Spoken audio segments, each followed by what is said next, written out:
Hello, my name is Sophia. Welcome to my psychology channel. In this video, I am going to give you a specific tool, and this video is part of a series of videos that I'm making to help you get out of your obsessive loops, overcome depression, cultivate more of a positive mood. And this specific tool I call intentional positive thinking practice. Now, in cognitive behavioral therapy, um, one of the practices is called thought substitution. And I have actually found that this practice doesn't work, and my clients have also found that this practice doesn't work. So the way that thought substitution works is if you have a thought, you're aware of it, you try to substitute that thought, or you try to reframe that thought to create another thought. And to me, it just feels like forming more of an anxiety. So having that inner dialogue with yourself, creating an internal battle. And it can also feel like gaslighting. You know, sometimes you have a thought, maybe there is something to it. Maybe it's not always necessary to reframe it for some specific purpose. So I have always disliked this practice in cognitive behavioral therapy, which is why I'm offering you an alternative solution. And it's called intentional positive thinking. Now, of course, everything starts off with the awareness of our thoughts, right? We want to be aware of what is actually going on in our head. And I mentioned this in my other videos as well, that the power of its awareness that is, of course, cultivated by being in meditative states, practicing mindfulness meditation, journaling practices, things like that. And so how the practice of intentional positive thinking works is that you actually set a time for yourself, a setting, and specific things that you want to enter your conscious mind in order to cultivate a better emotional state, in order to cultivate a state of being that is more authentic and in the moment. So the more that you practice the positive thinking exercise, the more likely when adverse situations come into your life, you are going to be able to address them in a way that is more aligned with what you are trying to achieve in your life or your overall state of values, right?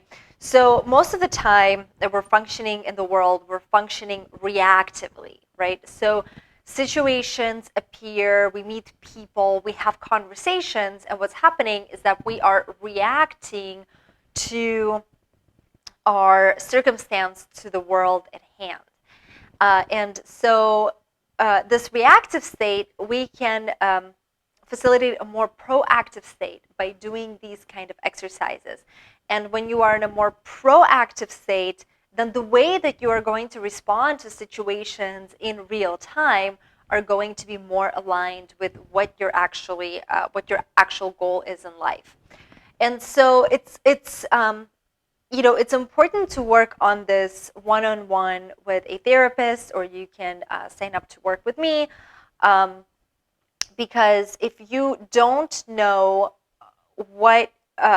if you're lost and you don't know exactly what you're wanting or what your values are, it's really important to establish these first, and it's also a part of this exercise. So the way that the intentional positive thinking method works is, first, you are going to journal out what you actually want in your mind. What is it that you want for your mind to focus on, to concentrate on a daily basis? So currently, maybe you're stuck in some form of obsessive loop, or things aren't really turning out the way that you want them to, or you feel, maybe you're just, kind of leading a homeostasis, and you're trying to get out and maybe do something different. You might be struggling with depression, things like that. So your mind, if you are aware of what's going on in your mind, is running on a certain program, right? You might be worried about your relationship. You might be worried about money. You might be overcoming a breakup. You might be struggling with addiction. You might be experiencing flashbacks, some sort of traumatic flashbacks from the past. So your mind is already running on that program, right? Now, with the first step, the journaling exercise, you want to write out what you want your mind to actually focus on. What are your goals? Do you want your mind to focus more on how to become more social? Do you want your mind to focus on how to get a promotion at work? Do you want your mind to focus on how you can generate more money? What is it that you want your mind to focus on to create solutions for in your life? Because remember, your mind is going to constantly be spinning. You're going to be full of thoughts. You can't just stop it. But do you want your mind to think more about the present, the future, and generate a form of reality that you're interested in? Or are you continuing to run on your pre-existing loops and functioning in your pre-existing programming, right? So that's the first thing, is you want to write out what is it that you want to place in your mind. The second thing that you want to do is you want to create a corresponding image that aligns with what it is that you have written down. And so what you have written down can fit into many categories, right? It could be like career, it could be finances, it could be relationships. And if you wrote in all these categories, that's wonderful, right? But now you have to create an image that kind of relates to every single category. And with that image, you also want to cultivate an emotion. So somewhere inside of you, maybe you've already had the experience of what you want to focus on, some form of success or a loving relationship. Maybe you are experimenting with how it might feel like for you. So creating your cognitive, kind of conscious ideas about what you want your mind to focus on, then generating an image that corresponds to those desires that you have written out for yourself, and then also seeing within yourself how you can cultivate an emotion that goes along with the image and with the conscious process. Okay, so that is, that's basically step 1, 2, and 3, right? Just journaling out and then thinking about the image and the emotion. The next thing that you want to do is, step 4, is you want to find a setting for yourself that you can practice the intentional positive thinking. So the setting might be, maybe you want to do this in the shower every single day. Maybe you actually like to get into a meditative state. So this might be a part of your meditation where you can focus your mind on your intentions. Maybe you like taking a bath. Maybe you want to start doing this on your daily walk. So how can you incorporate this practice into your life? The easiest would be with what you're already doing, or just setting up, a different time and a place for yourself to facilitate this practice. And the final step, step number 5, is you want to actually commit and do this. So will you practice this 5 days a week, 4 days a week, 3 days a week, 1 day a week, just now, right after you watch this video for 10, 15 minutes?